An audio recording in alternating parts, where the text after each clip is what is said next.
नमस्कार दोस्तों। अब हम बात करते हैं भारत के संदर्भ से भाषा के कितने रूप हैं। तो भाषा के हिसाब से देखे जाएं तो भाषा के 3 रूप हैं। नंबर 1 क्षेत्रीय बोलियां, नंबर 2 परिनिष्ठित भाषा और नंबर 3 राष्ट्रीय भाषा। ठीक है। क्षेत्रीय बोलियां कौन सी होती हैं? क्षेत्रीय बोलियां होती हैं जो भाषा लोग अपने घरों में या छोटे-छोटे इलाकों में लोकल लेवल पर घर पर बोलते हैं, उसे बोली कहते हैं। इसका कोई कड़ा व्याकरण नहीं होता है। हमारे भारत में 436 से ज्यादा बोलियां बोली जाती हैं, जैसे भोजपुरी, हरियाणवी, मारवाड़ी आदि। ठीक है। हमारे देश में जो जो लोकल लेवल पर अपने घरों में छोटे-छोटे इलाकों में जो भाषा बोली जाती है, उसे बोली कहते हैं। और हमारे देश में 436 से ज्यादा बोलियां बोली जाती हैं। कितनी भाषा बोली जाती है? 436 से ज्यादा। क्या बोला जाता है 436 से ज्यादा? क्षेत्रीय बोलियां। हमारे भारत में 436 से ज्यादा क्षेत्रीय बोलियां बोली जाती हैं। और इनमें कौन कौन सी बोली जाती हैं? जैसे भोजपुरी, जैसे जैसे भोजपुरी, जैसे भोजपुरी, मारवाड़ी, जैसे भोजपुरी, मारवाड़ी और हरियाणवी, हरियाणवी आदि। और भी भाषाएं आती हैं इसमें क्षेत्रीय बोलियों में आदि। ठीक है। क्षेत्रीय बोलियां कौन सी होती है? जो अपने घरों में छोटे छोटे इलाकों में और बोली जाती है और इसका कोई कड़ा व्याकरण नियम नहीं होता है। और ये हमारे भारत में 436 से ज्यादा बोली जाती हैं। उनमें से है जैसे भोजपुरी है, हरियाणवी है, मारवाड़ी है आदि आदि। ठीक है। अब बात करते हैं परिनिष्ठित भाषा। परिनिष्ठित भाषा की बात करते हैं। तो जब कोई लोकल बोली धीरे धीरे साफ सुथरी होकर व्याकरण का रूप ले लेती है या व्याकरण के नियमों में बंध जाती है, तो उसे परिनिष्ठित भाषा कहते हैं। जैसे आज हम जो पढ़ते लिखते हैं वो पहले खड़ी बोली थी। ठीक है। जो व्याकरण की वजह से परिनिष्ठित भाषा बन चुकी है। परिनिष्ठित भाषा क्या है? कि जो हम लोकल बोली बोलते हैं वह धीरे धीरे साफ सुथरी होकर व्याकरण के नियमों में बन जाती है और शुद्ध रूप ले लेती है, उसे परिनिष्ठित भाषा कहते हैं। आज हम जो हिंदी का शुद्ध रूप देखते हैं, जो पढ़ते हैं, लिखते हैं, वो पहले खड़ी बोली थी, लेकिन व्याकरण की वजह से वह परिनिष्ठित भाषा बन चुकी है। ठीक है, समझ में आ गई? जो पहले परिनिष्ठित भाषा पहले क्या थी? परिनिष्ठित भाषा पहले खड़ी बोली थी। खड़ी बोली। परिनिष्ठित भाषा क्या थी पहले? खड़ी बोली। जो व्याकरण के नियमों में बंधकर व्याकरण के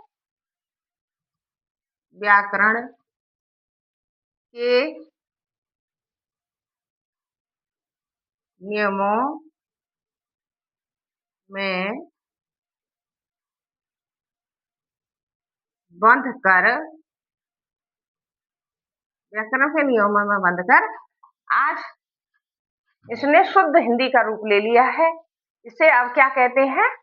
इसे शुद्ध हिंदी। अब इसको अब खड़ी बोली नहीं बोलेंगे, अब इसको बोलेंगे शुद्ध हिंदी। अब इसने शुद्ध हिंदी का रूप ले लिया है। शुद्ध हिंदी का रूप ले लिया है। व्याकरण के नियमों में बंधने के कारण ये पढ़े लिखे लोगों की भाषा बन गई है, किताबी भाषा बन गई है। इसे परिनिष्ठित भाषा कहते हैं। आज हम जो किताबें पढ़ते हैं वो परिनिश्चित भाषा में ही लिखी होती हैं, ठीक है। राष्ट्रीय भाषा, अब हम बात करते हैं राष्ट्रीय भाषा की, ठीक है। राष्ट्रीय भाषा क्या है? राष्ट्रभाषा क्या है? ठीक है, राष्ट्रीय भाषा क्या है, राष्ट्रभाषा क्या है? जब देश की यही परिनिष्ठित भाषा इतनी पॉपुलर हो जाए कि देश के ज्यादातर लोग अपने काम काज, संस्कृति और राजनीति में इसका इस्तेमाल करने लगे, तो वह राष्ट्रभाषा बन जाती है। हमारे देश की राष्ट्रभाषा और राजभाषा, सरकारी कामकाज की भाषा हिंदी है, ठीक है। समझिए राष्ट्रभाषा क्या है? जब यही परिनिष्ठित भाषा जब यही परिनिष्ठित भाषा इतनी पॉपुलर हो जाती है कि देश के ज्यादातर लोग अपने कामकाज, संस्कृति और राजनीति में इसका इस्तेमाल करते हैं, तो यह राष्ट्रभाषा बन जाती है। और हमारे देश की राष्ट्रभाषा और राजभाषा, राजभाषा मतलब सरकारी काम की भाषा, राष्ट्रभाषा और राजभाषा क्या है? हिंदी है, ठीक है। हमारी जो है राष्ट्रभाषा,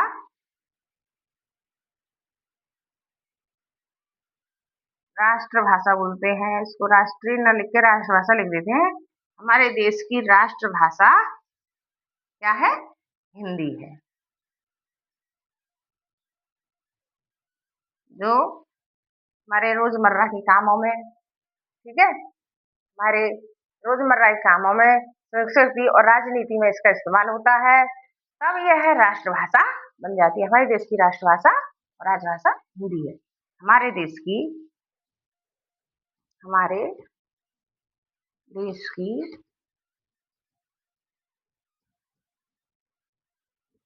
राष्ट्रभाषा और राजभाषा राजभाषा हिंदी है। हिंदी है। आगे समझ में? आगे समझ में? हमारे देश की राष्ट्रभाषा और राजभाषा, राजभाषा मतलब सरकार के कामकाज की भाषा, ठीक है। ये जो सरकारी दफ्तरों में, संसद में, कोर्ट में जिस भाषा का इस्तेमाल किया जाता है उसे राजभाषा कहते हैं, ठीक है। जो सरकारी कामकाजों में, और इसके साथ साथ हमारी अंग्रेजी भाषा भी सरकारी कामकाजों में इस्तेमाल होती है, ठीक है। अब आगे बढ़ते हैं।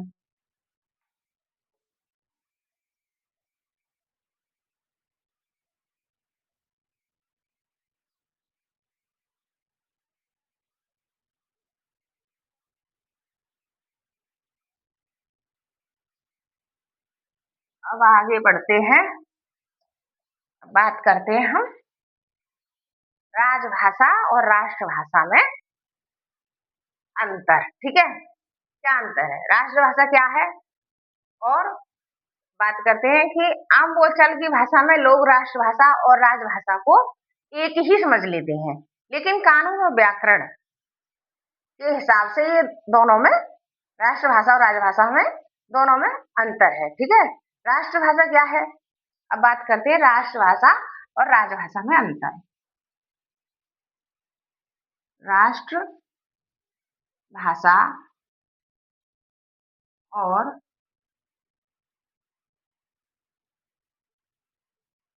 राजभाषा, राष्ट्रभाषा और राजभाषा में अंतर, ठीक है। अब हम बात करते हैं राष्ट्रभाषा और राजभाषा में अंतर। क्या अंतर है इसमें? तो पहले हम बात करते हैं राष्ट्रभाषा क्या है, ठीक है। राष्ट्रभाषा क्या है? बात करते हैं राष्ट्रभाषा। राष्ट्रभाषा, राष्ट्रभाषा क्या है? अब बात करते हैं राष्ट्रभाषा क्या है, ठीक है। राष्ट्रभाषा का मतलब आप समझते हैं राष्ट्रभाषा क्या है? राष्ट्रभाषा का मतलब है देश के लोगों की भाषा, ठीक है। राष्ट्रभाषा का मतलब है, राष्ट्रभाषा क्या है? इसका मतलब है देश के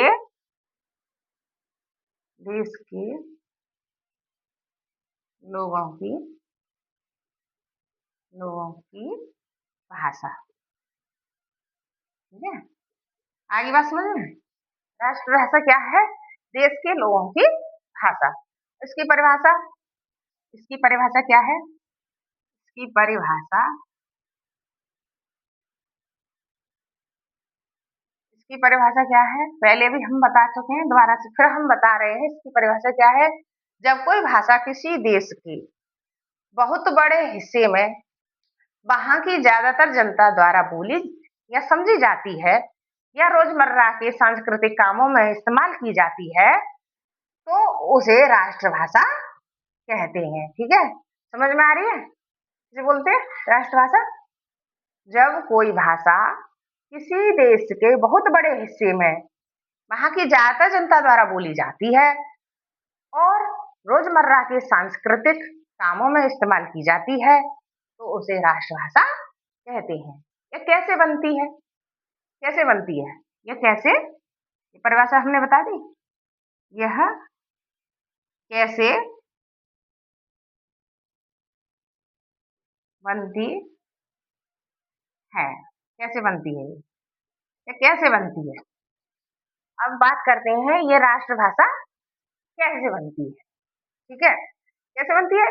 ये किसी सरकारी आदेश से नहीं बनती है। ये किसी सरकारी आदेश से नहीं बनती है। ठीक है, बल्कि ये देश की जनता की भावना और एकता से जुड़कर अपने आप व्यापक रूप ले लेती है। ठीक है, समझ में आई बात? ये कैसे बनती है? ये किसी सरकारी आदेश से नहीं बनती है, बल्कि देश की जनता की भावना और एकता से जुड़कर अपने आप व्यापक रूप ले लेती है। ठीक है, राष्ट्रभाषा कैसे बनती है? ये किसी सरकारी आदेश से नहीं बनती है, बल्कि लोगों की जनता देश की जनता देश के लोगों की भावना और एकता से जुड़कर अपने आप व्यापक रूप ले लेती है। इसका काम क्या है? इसका काम इसका काम क्या है? क्या है इसका काम? इस भाषा का काम क्या है? इसका काम पूरे देश को आपस में भावनात्मक और सांस्कृतिक रूप से जोड़ना है। इसका काम क्या है? पूरे देश को भावनात्मक और सांस्कृतिक रूप से जोड़ना है। इसका काम क्या है? पूरे देश को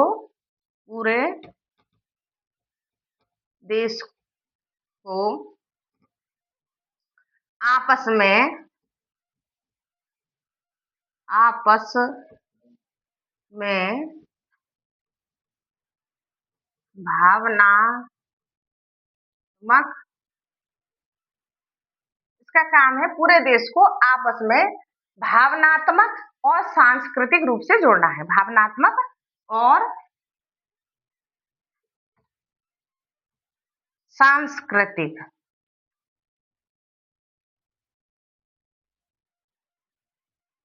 सांस्कृतिक रूप से जोड़ना है।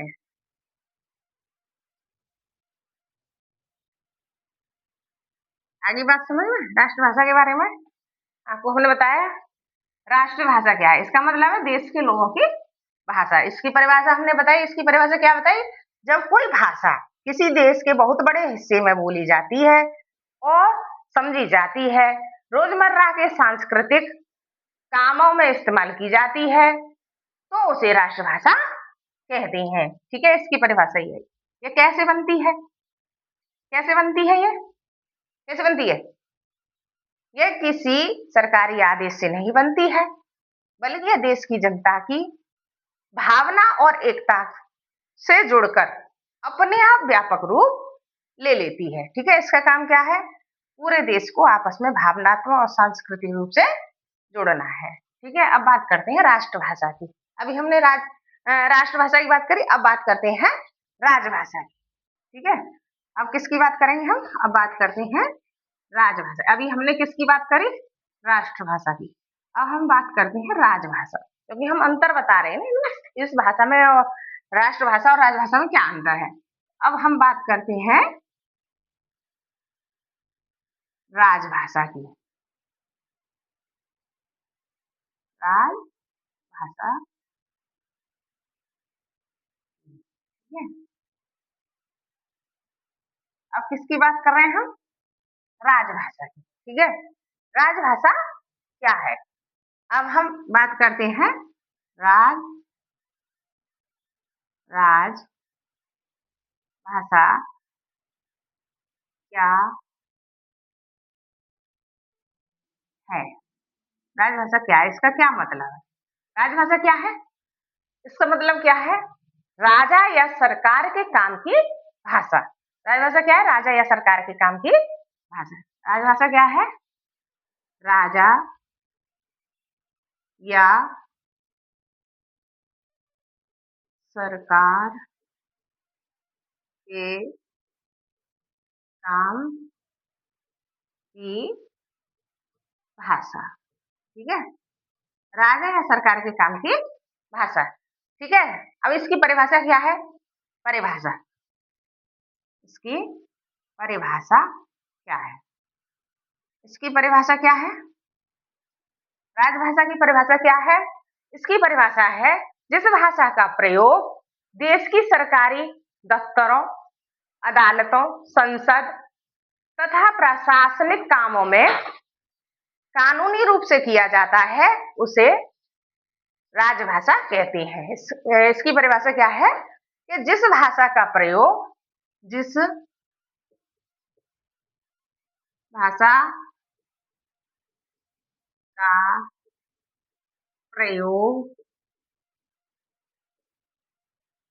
सरकारी सरकारी दफ्तरों, जिस भाषा का प्रयोग सरकारी दफ्तरों, अदालत, ठीक है, अदालतों अदालतों ठीक है, जिस भाषा का प्रयोग सरकारी दफ्तरों, अदालतों, संसद तथा प्रशासनिक कामों में प्रशासनिक कामों में किया जाता है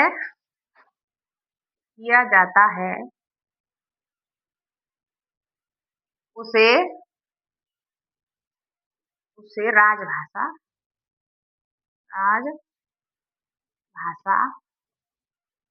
कहते हैं। कहते समझ में आई इसकी परिभाषा क्या है? इसकी परिभाषा क्या है? जिस भाषा का प्रयोग सरकारी दफ्तरों, अदालतों, संसद तथा प्रशासनिक कामों में किया जाता है, उसे राजभाषा कहते हैं। ठीक है, समझ में आई किसको कहते हैं राजभाषा? अब बात करते हैं ये कैसे बनती है। यह यह कैसे बनती है? कैसे बनती है ये कैसे बनती है? इसे देश के संविधान व कानून द्वारा घोषित किया जाता है। इसे कैसे यह कैसे बनती है? इसे इसे देश के संविधान इस संविधान व कानून द्वारा घोषित घोषित किया जाता है। किया जाता है। कैसे बनती है ये? यह कैसे बनती है? इसे देश के संविधान व कानून द्वारा घोषित किया जाता है। ठीक है, समझ में आ गई? ये किस लिए यह कैसे बनती है? यह देश के संविधान व कानून द्वारा इसे घोषित किया जाता है। इसका काम क्या है? इसका काम बात करते हैं काम। इसका काम क्या है? इसका क्या काम है?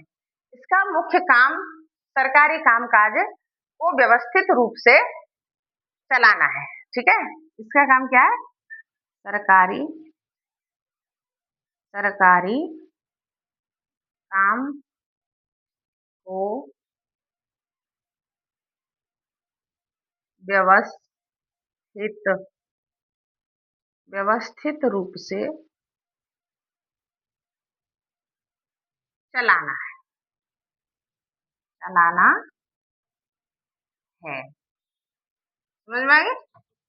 इसका काम क्या है? इसका काम है सरकारी काम को व्यवस्थित रूप से चलाना है। ठीक है, इसका मुख्य काम यही है कि सरकारी काम को व्यवस्थित रूप से चलाना है। समझ में आई? राजभाषा क्या है? राजभाषा क्या है? राजा या सरकार के काम की भाषा। इसकी परिभाषा क्या है? जिस भाषा का प्रयोग सरकारी दफ्तरों, अदालतों, संसद तथा प्रशासनिक कामों में किया जाता है उसे राजभाषा कहते हैं। यह कैसे बनती है? इसे देश के संविधान व कानून द्वारा घोषित किया जाता है। इसका काम है सरकारी काम को व्यवस्थित रूप से चलाना। ठीक है, अब बात करते हैं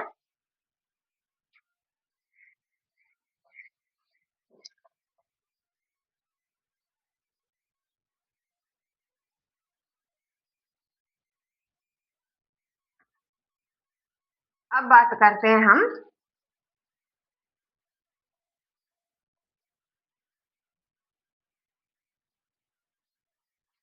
अब बात करते हैं हिंदी की। हिंदी का क्या है मतलब कि हिंदी की शुरुआत। ठीक है, अब बात किसकी करते हैं? हिंदी की शुरुआत। ठीक है, हिंदी की शुरुआत कैसे हुई? हिंदी की शुरुआत के बारे में बात करते हैं। ठीक है, अब किसके बारे में बात करेंगे? हिंदी की शुरुआत। हिंदी की शुरुआत। हिंदी की शुरुआत कैसे हुई? अब हिंदी की शुरुआत के बारे में बात करते हैं। बहुत साल पहले हमारे देश में विद्वान लोग संस्कृत और प्राकृत बोलते थे। ठीक है, बहुत साल पहले हमारे देश में विद्वान लोग संस्कृत व प्राकृत बोलते थे, लेकिन जो आम जनता थी वो अपनी स्थानीय लोक बोलियां इस्तेमाल किया करती थी। धीरे धीरे इन्हीं बोलियों से हिंदी का जन्म हुआ। ठीक है, धीरे धीरे इन्हीं बोलियों से हिंदी का जन्म हुआ। विद्वान मानते हैं कि जो आज की आधुनिक हिंदी है यह सौर सैनी अपभ्रंश नाम की भाषा से निकली है। कौन सी भाषा से निकली है? हिंदी की शुरुआत कहाँ से हुई है? पहले जो विद्वान लोग थे वो संस्कृत और प्राकृत भाषा बोलते थे, लेकिन आम पब्लिक ये बोलियां बोलती थी, स्थानीय लोक बोलियां बोलते थे। जो आम जनता थी वो स्थानीय व लोक बोलियां बोलती थी। लेकिन जो आज के विद्वान है वो मानते हैं कि इसकी हिंदी की जो शुरुआत हुई है, ये हिंदी की शुरुआत कहाँ से हुई है? ये हिंदी की शुरुआत हुई है सौर सैनी अपभ्रंश नामक बोली से। ठीक है, सौर सैनी अपभ्रंश नामक बोली से या भाषा से इसका जन्म हुआ है। ठीक है, पुराने दौर में इसे खड़ी बोली कहा जाता था। ठीक है, सौर सैनी जो है इसकी जो उत्पत्ति हुई है वो कौन सी बोली से हुई है? सौर सैनी अपभ्रंश।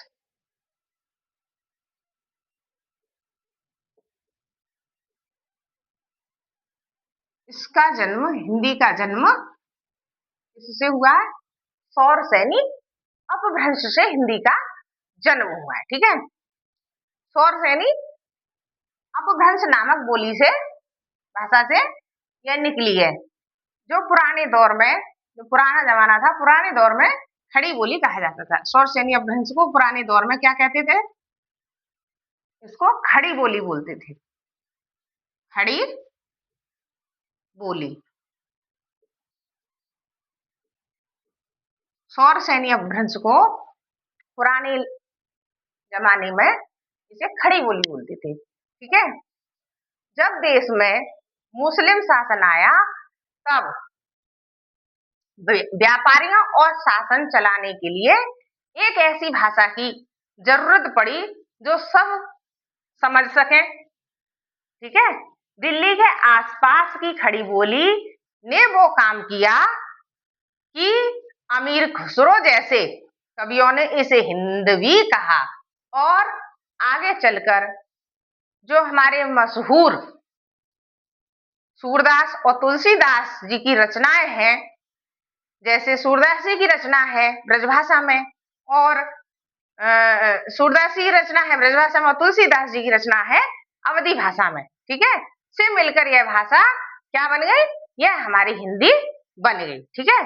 पहले क्या था, जब मुसलमान लोग हमारे देश में आए तो अब उनकी भाषा अलग थी, तो उनकी भाषा हमारे जो राजा थे उन्होंने यह तय किया कि ऐसी भाषा होनी चाहिए जिससे शासन और व्यापारियों का तालमेल अच्छा बना रहे, वो सब एक भाषा को समझ सकें, ठीक है। तो उनके जो एक कवि थे अमीर खुसरो, अमीर खुसरो जो कवि थे, उन्होंने इस भाषा को, जो भाषा निकल के आई, जो खड़ी बोली जो हिंदी बन गई थी, इस भाषा को उन्होंने कहा था हिंदवी, ठीक है। उन्होंने इस भाषा को हिंदवी कहा था। फिर आगे चलकर हमारे जो प्रसिद्ध कवि हुए हैं सूरदास जी, तुलसीदास जी, सूरदास जी ने ब्रजभाषा में रचना करी है और तुलसीदास जी ने अवधी भाषा में रचना की है। फिर ये सब भाषा मिलकर के एक भाषा बन गई, उसका नाम पड़ा हिंदी, ठीक है। उस भाषा का नाम ब्रजभाषा, ठीक है, ब्रज भाषा में रचना किसने की? ब्रजभाषा में रचना हमारे सूरदास जी ने की। ब्रजभाषा में रचना सूरदास और भी हुए हैं जिन्होंने रचना की है, लेकिन पहले जो रचना करी थी हमारे जो कवि थे वो थे सूरदास जी। और हमारे अवधी भाषा के जो रचनाकार हैं, अवधी भाषा में रचना किसने की? वो की हमारे तुलसीदास जी ने, तुलसीदास जी ने, ठीक है। अवधी भाषा में रचना तुलसीदास ने की। और जो अमीर खुसरो, जो एक कवि, प्रसिद्ध कवि था उस जमाने का, जो प्रसिद्ध कवि कवि था, प्रसिद्ध कवि, जो पुराने जमाने का प्रसिद्ध कवि था, मुसलमानों के जमाने का जो प्रसिद्ध कवि था, वो था अमीर खुसरो। अमीर खुसरो ने हिंदी को हिंदवी कहा। उसने इस भाषा को क्या कहा? हिंदवी, ठीक है। अमीर खुसरो खुसरो ने, जो प्रसिद्ध कवि अमीर खुसरो था, उसने इस भाषा को हिंदवी कहा। बाद में हमारे सूरदास जी ने रचना करी ब्रजभाषा में और तुलसीदास जी ने रचना करी अवधी भाषा में। बाद में यही सारी भाषाएं मिलकर हिंदी बन गई। क्या बन गई? ये सब, ये सारी भाषाएं हिंदी बन गई, ठीक है। बाद में यह सारी भाषाएं मिलकर के क्या बन गई? हिंदी, ठीक है। यह हमारी हिंदी बन गई, ठीक है। अब बात करते हैं हिंदी का बड़ा परिवार, ठीक है। हिंदी के परिवार के बारे में बात करते हैं, हिंदी का बड़ा परिवार। अभी शुरुआत बता दी कैसे हुई इसकी, हिंदी की। अब बताते हैं हिंदी का बड़ा परिवार। तो हिंदी के बड़े परिवार के बारे में बात करते हैं, हिंदी का बड़ा परिवार। हिंदी का बड़ा परिवार, हिंदी के बड़े परिवार के बारे में बात करते हैं, हिंदी का बड़ा परिवार। इसके 5 मुख्य हिस्से हैं। इसके हिस्से कितने हैं? 5 मुख्य हिस्से, 5 मुख्य हिस्से। इसके 5 मुख्य हिस्से हैं, ठीक है? हिंदी के परिवार के बारे में बात करते हैं, हिंदी का बड़ा परिवार। आपको क्या लगता है, हिंदी सिर्फ एक जैसी बोली जाती है? बिल्कुल नहीं। आपको क्या लगता है, हिंदी सिर्फ एक जैसी बोली जाती है? नहीं, बिल्कुल नहीं। हिंदी कोई एक अकेली भाषा नहीं है। ये अकेली भाषा नहीं है, बल्कि 5 उपभाषाओं और उनकी ढेरों बोलियों का एक बड़ा परिवार है। ठीक है? समझ में आ रही है? बल्कि 5 उपभाषाओं और उनकी ढेरों बोलियों का एक बड़ा परिवार है। समझ में आ रही है? हिंदी अकेली नहीं है। आप क्या समझ रहे हो, हिंदी एक अकेली भाषा है? नहीं, बिल्कुल नहीं। ये 5 जो हिंदी जो बोली जाती है, 5 उपभाषाओं और ढेरों बोलियों का एक बड़ा परिवार है। तो इसे ऐसे समझते हैं। अब बात करते हैं हम राजस्थानी हिंदी, ठीक है? इसे हम कैसे समझते हैं? इसको ऐसे समझते हैं। नंबर 1, राजस्थानी हिंदी। राजस्थानी राजस्थानी हिंदी, ठीक है? अब बात करते हैं हम राजस्थानी हिंदी। देखो, इसको हिंदी को बांट दिया गया है, भागों में विभाजित करके बता रहे हैं कि राजस्थानी हिंदी 5 भागों में इसको विभाजित कर रहे हैं, ठीक है? 5 उपभाषाएं, ठीक है? 5 उपभाषाएं हैं और इनकी ढेरों बोलियों का एक बड़ा परिवार है, ठीक है? राजस्थानी हिंदी, राजस्थानी हिंदी में कौन कौन सी आती है? राजस्थान और मालवा की तरफ बोली जाने वाली मारवाड़ी और सिंधी भाषा, ठीक है? राजस्थान और मालवा की तरफ बोली जाने वाली मारवाड़ी और सिंधी, ठीक है? राजस्थानी हिंदी में कौन सी आती है? मारवाड़ी, मारवाड़ी और सिंधी। राजस्थानी हिंदी में आती है मारवाड़ी और सिंधी। अब बात करते हैं पश्चिमी हिंदी की, ठीक है? नंबर 2, पश्चिमी हिंदी।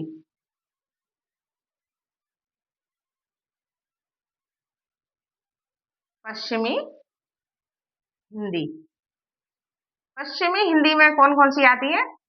पश्चिमी हिंदी में कौन कौन सी हिंदी बोलियां आती हैं? पश्चिमी हिंदी में जो दिल्ली, हरियाणा और यूपी के कुछ हिस्सों में बोली जाती है, जैसे ब्रजभाषा, खड़ी बोली और हरियाणवी, ठीक है?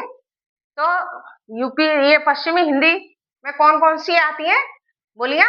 जो दिल्ली, हरियाणा और यूपी के कुछ हिस्सों में बोली जाती है, जैसे ब्रजभाषा, खड़ी बोली और हरियाणवी। जैसे ब्रजभाषा पश्चिमी हिंदी में आती है, ब्रजभाषा,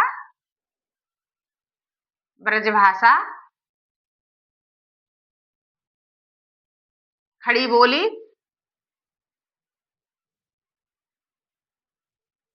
पश्चिमी हिंदी में कौन कौन सी आती है? ब्रजभाषा, खड़ी बोली और हरियाणवी, ठीक है? और कौन सी आती है? हरियाणवी, हरियाणवी, ठीक है? ये पश्चिमी हिंदी में आती है। पश्चिमी हिंदी में कौन कौन सी भाषा आती है? ब्रजभाषा, खड़ी बोली और हरियाणवी। ये कहाँ बोली जाती है? ये बोली जाती है दिल्ली, हरियाणा और यूपी के कुछ हिस्सों में बोली जाती है, ठीक है? अब बात करते हैं नंबर 3 की। नंबर 3, अब बात करते हैं नंबर 3 कौन सी? पूर्वी हिंदी, ठीक है? पूर्वी, पूर्वी हिंदी, ठीक है? पूर्वी हिंदी की हम बात करते हैं। पूर्वी हिंदी में कौन कौन सी आती है बोलियां, ठीक है? 5 मुख्य हिस्से हैं ना इसके। नंबर 1 राजस्थानी हिंदी, दूसरा पश्चिमी हिंदी, तीसरा पूर्वी हिंदी। पूर्वी हिंदी में कौन सी भाषा आती है? उत्तर प्रदेश और छत्तीसगढ़ के इलाकों में बोली जाने वाली अवधी और छत्तीसगढ़ी, ठीक है? पूर्वी हिंदी में कौन सी भाषा आती है? उत्तर प्रदेश और छत्तीसगढ़ के इलाकों में बोली जाने वाली अवधी और छत्तीसगढ़ी। पूर्वी हिंदी में कौन सी आती है? अवधी, अवधी और छत्तीसगढ़ी।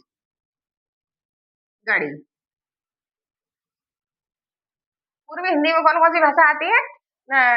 अवधी और छत्तीसगढ़ी। अब बात करते हैं नंबर 4 बिहारी हिंदी। नंबर 4 बिहारी हिंदी। बिहारी हिंदी में अब बात करते हैं बिहारी हिंदी, ठीक है? बिहारी हिंदी कौन-सी है? बिहार और झारखंड की पहचान, ठीक है? बिहारी हिंदी कौन-सी है? बिहार और झारखंड की पहचान। इसमें भोजपुरी, मगही और मैथिली है। इसमें बिहारी हिंदी में कौन-सी आती है? भोजपुरी, भोजपुरी, मगही और मैथिली, ठीक है? आगे बात समझ में? बिहारी हिंदी में आती है भोजपुरी, मगही और मैथिली। अब बात करते हैं पहाड़ी हिंदी की। नंबर 5 पहाड़ी, पहाड़ी हिंदी। अब पहाड़ी हिंदी में कौन-कौन सी भाषाएँ बोली जाती हैं? ये 5 मुख्य हिस्से हैं, उपभाषाएँ हैं और इनमें बहुत सारी बोलियाँ बोली जाती हैं, बोलियाँ हैं। तो अब इसमें पहाड़ी हिंदी में कौन-सी आती है? उत्तराखंड और हिमाचल के पहाड़ों में गूंजने वाली गढ़वाली और कुमाऊनी। गढ़वाली और कुमाऊनी,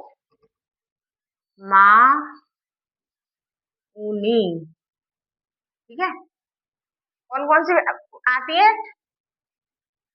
पहाड़ी हिंदी में कौन-कौन सी आती है? जो उत्तराखंड और हिमाचल के इलाके में बोली जाती हैं, वो कौन सी हिंदी है? गढ़वाली और कुमाऊनी, ये बोलियां हैं, ठीक है? समझ में आ गई? ये 5 उपभाषाएं हैं। राजस्थानी हिंदी, पश्चिमी हिंदी, पूर्वी हिंदी, बिहारी हिंदी, पहाड़ी हिंदी और ये इनकी ढेर सारी बोलियां हैं, ठीक है? समझ में आ गई? हिंदी का परिवार समझ में आया कितना बड़ा है हिंदी का परिवार? ठीक है, अब आगे बढ़ते हैं, ठीक है?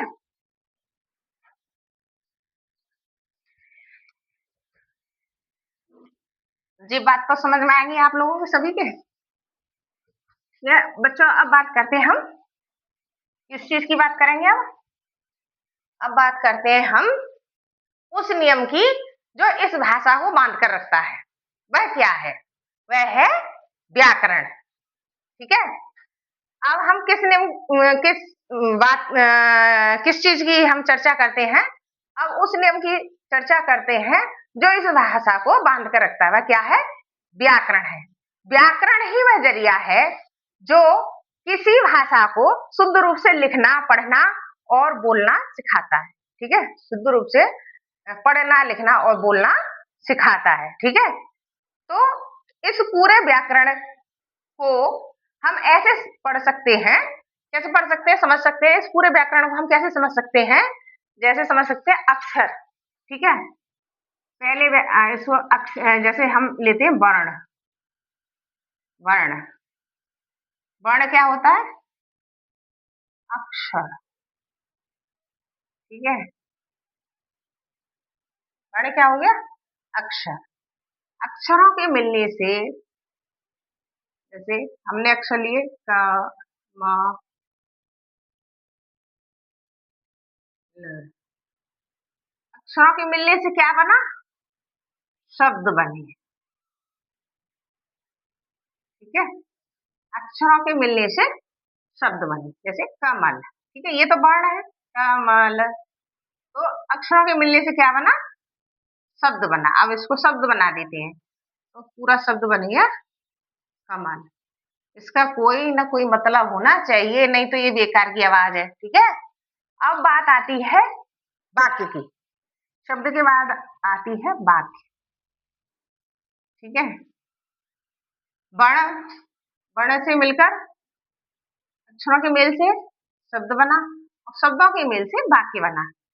शब्दों के मेल से क्या बनता है? वाक्य, ठीक है? शब्दों के मिलने से वाक्य बनता है। तो वाक्य, वाक्य बन गया। वाक्य क्या हो गया? अब वाक्य हम बनाते हैं कमल आ, बाजार गया। ठीक है, ये पूरा बन गया। क्या बन गया ये पूरा? एक सेंटेंस बन गया, जिससे पता चल रही है कि कमल बाजार गया। इससे हमें इसका अर्थ मालूम पड़ रहा है कि कमल बाजार गया। ठीक है, तो दोस्तों अगली बार जब आप हिंदी बोलें तो याद रखिएगा कि इसके पीछे सदियों का इतिहास और एक बेहतरीन वैज्ञानिक व्याकरण है। तो ठीक है, नमस्कार दोस्तों। तो मिलते हैं अगले वीडियो में। डिस्क्रिप्शन में कुछ प्रश्न दिए गए हैं जिन्हें आप खुद से करना। यह आपको बताएगा कि आपने कितना पढ़ा है। ये आपका एक तरह से टेस्ट होगा। ठीक है, बाय, धन्यवाद।